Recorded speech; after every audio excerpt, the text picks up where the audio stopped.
It's just we probably don't need that, Paul. I want to thank every single one of you for coming out. Now, my friend over here, he made it clear all of you have been goofed up in some COVID situation, coughing and hacking, who knows what else going on in the world of what's in the virus land. But I want you people to know, tonight is going to be all about you. There's going to be laughs, there's going to be giggles.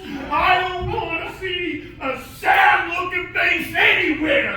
Okay, so first off, I got some rules. Oh my God. I'm not hearing anybody giving me flack, and that's a good thing. Shut your pie hole, young man. First off, I've got some simple things to state. I will tell you, there is no getting up and slapping any of the comedians. All these guys and ladies, I can tell you right now, have all taken the Chris Rock Master Class in Comedy. I personally have gone back and slapped them all just to get it out of the way. So I only ask all of you, just enjoy the show. There's going to be some heckling. I can hear her already over there. Ain't that right, Giggles? Okay.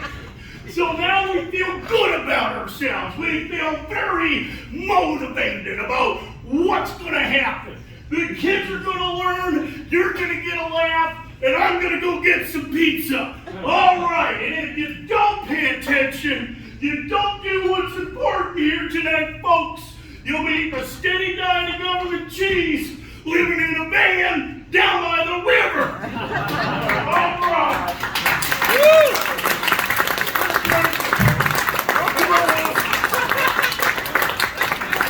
So a little story behind this. Adam has always done Chris Farley.